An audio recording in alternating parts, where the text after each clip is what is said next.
Good morning, friends.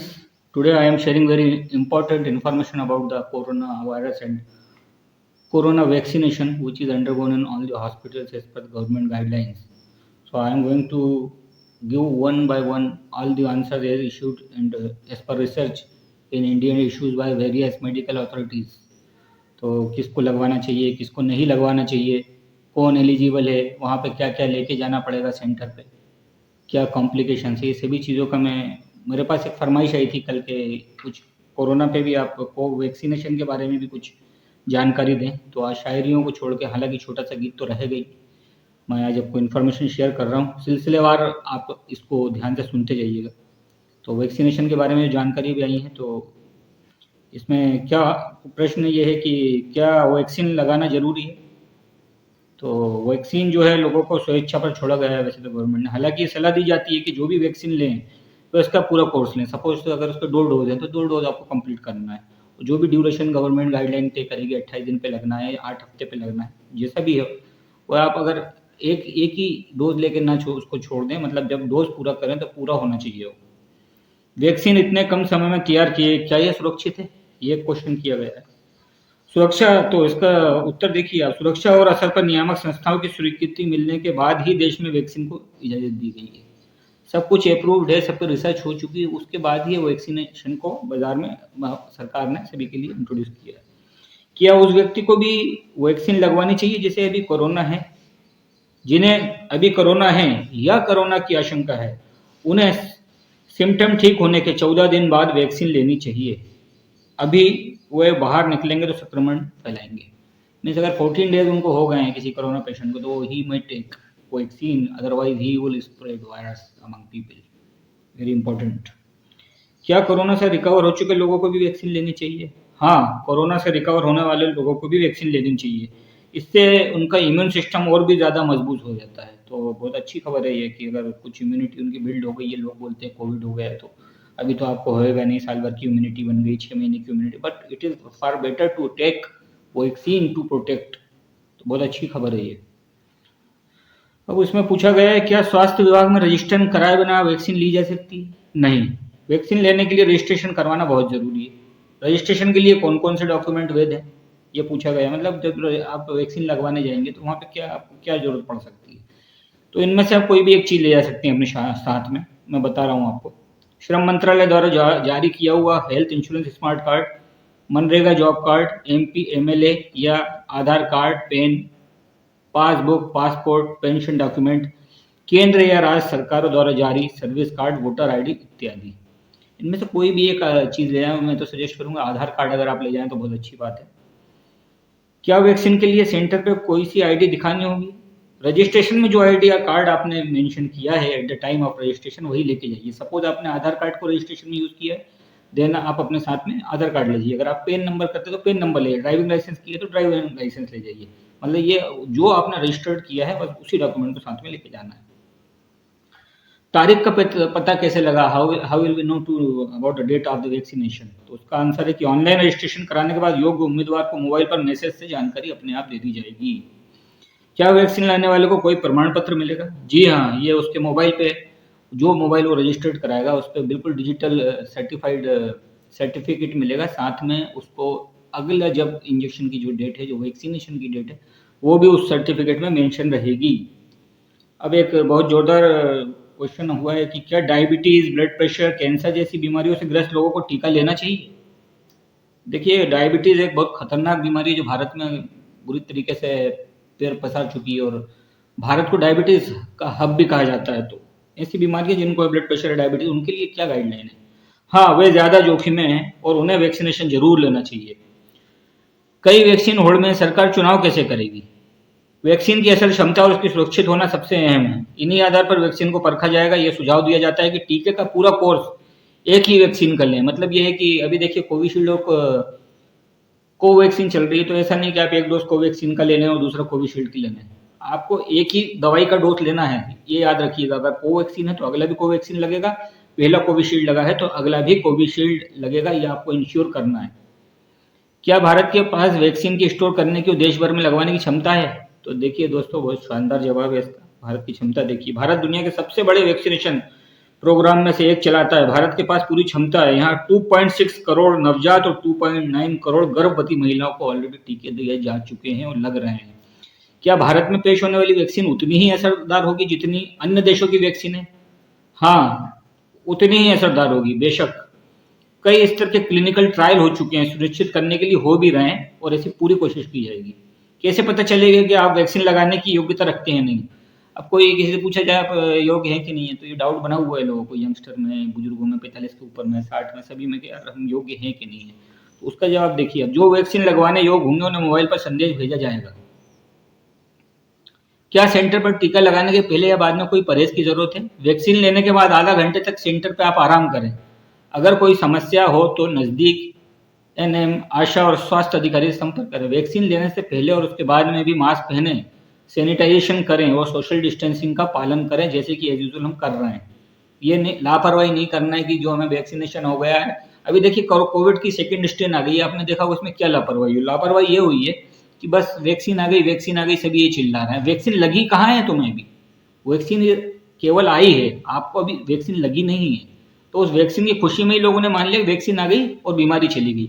और इस छोटी सी लापरवाही ने कोरोना के सेकंड स्ट्रेन को भयंकर रूप ले लिया है। 5 टाइम्स ज़्यादा अभी पेशेंट्स आ रहे हैं। तो ये छोटी सी गलती से, ये मत सोचिए कि हमें वैक्सीन लग गई है तो हम बहुत अच्छे हो गए और हमें कोई नहीं, कुछ कोरोना कुछ नहीं कर सकता। तो ये इस गलत फहमी में आप ना रहें, सैनिटाइजेशन और मास्क लगाते रहें। इसके साइड इफेक्ट क्या है वैक्सीनेशन के?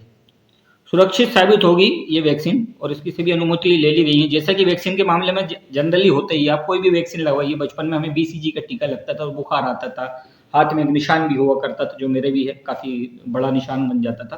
तो ऐसी ऐसी चीज़ें अब नहीं रही, बहुत एडवांस हो गए हैं, अब मेडिकल साइंस ने बहुत तरक्की कर ली है। तो आपको हल्का फुल्का बुखार आ सकता है, इंजेक्शन की जगह पर आपको दर्द हो सकता है, कुछ हल्के फुल्के साइड इफेक्ट हो सकते हैं, कुछ रेशेज आ जाएंगी आपको, सिर में थोड़ा दर्द होगा, हाथ पैरों में थोड़ी सी कमजोरी 1-2 दिन लग सकती है। इससे ज़्यादा कुछ नहीं होगा। कितनी डोज ले लेंगे और कितने दिनों के अंतराल पर? वैसे जनरली अभी तक की जो गाइडलाइन है, कोई भी कोवैक्सीन हो या कोविशील्ड, 2 डोज लेनी होंगी 28 दिनों के अंतराल में। एंटीबॉडी कब बनती है? ये सबसे बड़ा सवाल है दोस्तों। ये सवाल बहुत जोरदार है कि अगर इंजेक्शन लग गया, वैक्सीन लग गई हमें, तो एंटीबॉडी हमारी कब बनेगी? सबसे बड़ा प्रश्न है। तो हम मतलब कब अच्छा महसूस करने लगे? उसका आंसर सुन लीजिए आप। सुरक्षा प्रदान करने लायक एंटीबॉडी का स्तर दूसरे डोज के 2 सप्ताह बाद डेवलप होता है। फिर से बोल रहा हूँ, सुरक्षा प्रदान करने लायक एंटीबॉडी का स्तर दूसरे डोज के 2 सप्ताह बाद डेवलप होता है। जैसे कि आज एक इंजेक्शन, अगर आज वैक्सीनेशन मुझे कर दिया गया, सेकेंड डोज मुझे 28 तारीख को लगा सपोज, तो 28 से आप 2 सप्ताह और जोड़ लीजिए, उसके बाद आपकी एंटीबॉडी बनना शुरू होगी। ऐसे केसेस आ रहे हैं इसमें, आपने देखा होगा, लोग बोल रहे हैं कि हमको तो वैक्सीन हमने लगवा ली थी, उसके बाद भी हमें हो गया, कोविड हो गया, फर्स्ट हमने लगवा लिया था। तो एक्चुअली इसका पूरा कोर्स करना होगा हमको। दोनों डोज आप टाइम पे लें, सोशल डिस्टेंसिंग और मास्क की सब पालन करते रहें, और जब सेकेंड डोज लग जाए उसके भी 15 डेज तक आप सेफ्टी करें, तो आपको पूरी बॉडी में एंटीबॉडी बन जाएगी और बिल्कुल आप दुरुस्त रहेंगे और ये महामारी से बचे रहेंगे। अब मैं एक और इम्पोर्टेंट इन्फॉर्मेशन आपको, ये भी कई लोगों ने मुझसे क्वेश्चन पूछा है अभी पिछले 15 दिनों में कि कोविशील्ड और कोवैक्सीन में क्या अंतर है। तो दोस्तों, मैं सबसे पहले कोवैक्सीन के बारे में बता रहा हूँ, then I will tell you about the Covishield. तो कोवैक्सीन को कोविड-19 को निष्क्रिय करके तैयार किया गया है। ये जो वायरस है कोवैक्सीन जो है, कोवैक्सीन को कोविड-19 के निष्क्रिय करके आईसीएमआर ने भारत बायोटेक को जिंदा वायरस प्रदान किया था। इस वायरस को निष्क्रिय करके भारत बायोटेक ने वैक्सीन तैयार की है। इस वैक्सीन में उम्र की सीमा के बारे में कंपनी का द्वारा जारी फैक्ट शीट में कोई भी जानकारी कोई खास दी नहीं गई है। वैक्सीन के एक वायल से 20 लोगों को टीका लगाया जा सकता है। सेंट्रल ड्रग लाइसेंस अथॉरिटी ने कोवैक्सीन को क्लिनिकल ट्रायल मोड में सीमित इस्तेमाल की मंजूरी दी है। उसको एक लिमिटेड क्वांटिटी बताइए यूज करने के लिए। भारत सरकार ने जिन लोगों को कोरोना वैक्सीनेशन के प्रायोरिटी ग्रुप्स में रखा है, उन्हें वैक्सीन लगाई जा रही है। अब आप कोविशील्ड के बारे में सुनिए। कोविशील्ड वैक्सीन को एडिनो वायरस को निष्क्रिय करके विकसित किया गया है।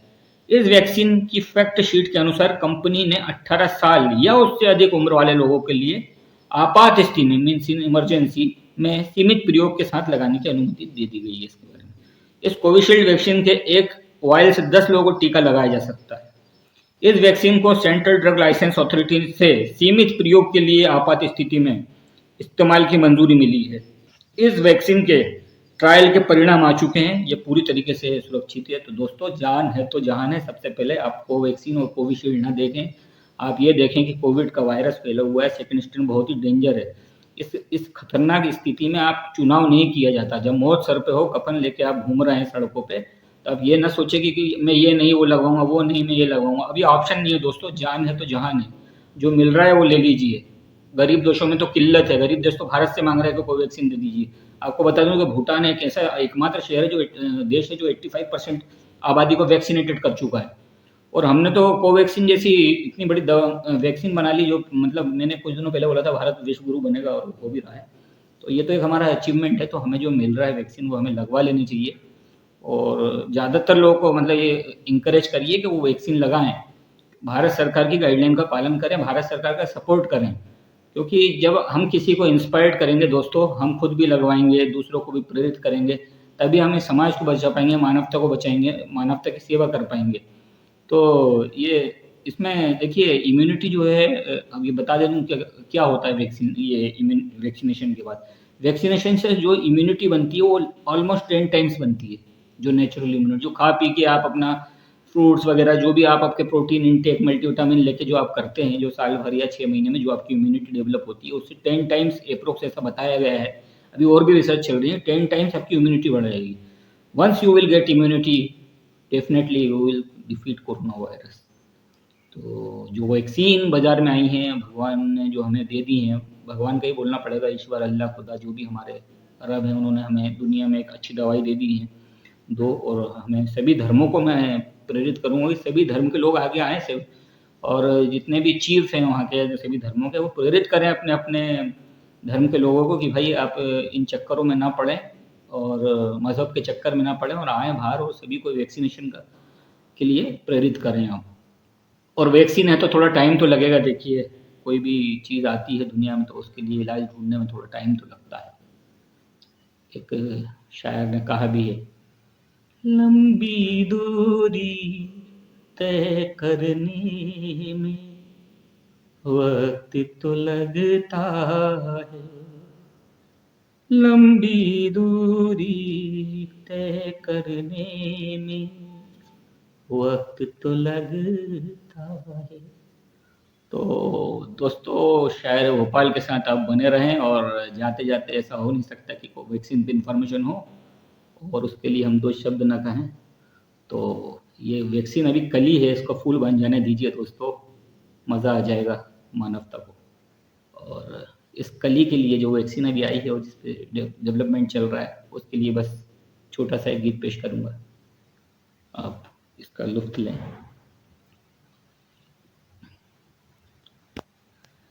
ये कली